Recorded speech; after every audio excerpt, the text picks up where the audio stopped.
حضرت عقبہ بن عامر رضی اللہ تعالی سے مروی ہے، کہتے میں ایک مرتبہ نبی پاک صلی اللہ تعالی علیہ وآلہ وسلم کی خدمت میں حاضر ہوا، عرض کی حضور نجات کیا ہے؟ ہر شخص ہی تو نجات کا متلاشی ہے، کوشش کر رہا ہے کہ مجھے دنیا میں بھی نجات ملے اور آخرت میں مجھے نجات مل جائے۔ نفس نفسی کا عالم ہوگا،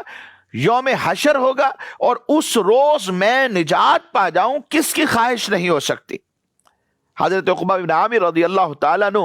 مصطفیٰ جان رحمت سے یہ سوال کر رہے ہیں کہ حضور نجات کیا ہے؟ ارشاد فرمایا اپنی زبان پر قابو رکھو، اللہ اکبر، اور تمہارا گھر تمہارے لیے گنجائش رکھے، یعنی بیکار ادھر ادھر نہ جاؤ اور اپنی خطا پر آنسو بہاؤ۔ تین چیزیں اس حدیث مبارک میں نجات کا سامان بیان کی گئی، نجات کا ذریعہ، نجات کا سبب، نجات کا راستہ ہے، اور وہ تینوں چیزیں زبان پر قابو رکھنا، ایمان والا بات کرے تو اچھی کرے ورنہ خاموش رہے، کسی کو تکلیف نہ دے، اور دوسری بات فرمایا ضرورت کے بغیر گھر سے باہر نہ نکلو، اپنے گھر میں رہو، ادھر ادھر جانے کی حاجت ہی کیا ہے، اور اپنی خطا پر آنسو بہاتے رہو، اللہ سے ڈرتے رہو، مالک سے رو رو کر دعائیں مانگتے رہو۔ یہ تین اوصاف ایسے ہیں کہ جو انسان کے لیے نجات کا سبب بن جاتے ہیں۔ یاد رکھیے، زبان کی حفاظت، اس کی نگہداشت،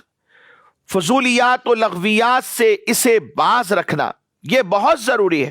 کیونکہ زیادہ جو سرکشی ہے، زیادہ جو نقصان اور فساد کا جو سبب ہے وہ یہی زبان ہے، اسی سے ہوتا ہے۔ اور جو شخص اپنی زبان کو کھلی چھٹی دے دیتا ہے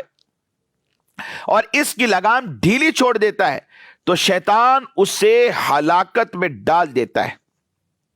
زبان کی حفاظت کا ایک فائدہ علماء نے لکھا کہ یہ بھی ہوتا ہے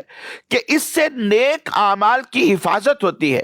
کیونکہ جو شخص زبان کی حفاظت نہیں کرتا بلکہ ہر وقت وہ گفتگو میں مصروف رہتا ہے، بولتا چلا جاتا ہے، ایسا شخص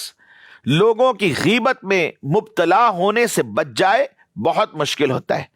یوں ہی اس سے کفریہ الفاظ زبان سے نکل جاتے ہیں، کیونکہ حدیث میں فرمایا کہ کبھی انسان سے ایسا جملہ سرزد ہو جاتا ہے، اسے پتہ نہیں ہے اور اللہ کی ناراضگی کا ہے، رب اس سے ناراض ہو چکا ہے اور اسے علم ہی نہیں، اور یہ بہت بڑا نقصان کہ انسان کو علم ہی نہیں ہے کہ میں اللہ کی رحمت سے دور ہو چکا ہوں، میرا رب مجھ سے ناراض ہو چکا ہے، اسے علم ہی نہیں۔ اور جب انسان کو پتہ چل جاتا ہے تو وہ پھر معافی تلافی کا کوئی راستہ نکالتا ہے، لیکن جب علم ہی نہیں ہوگا، اپنے تائیں یہ سمجھ رہا ہے کہ میرے سے کوئی ایسی غلطی ہوئی ہی نہیں،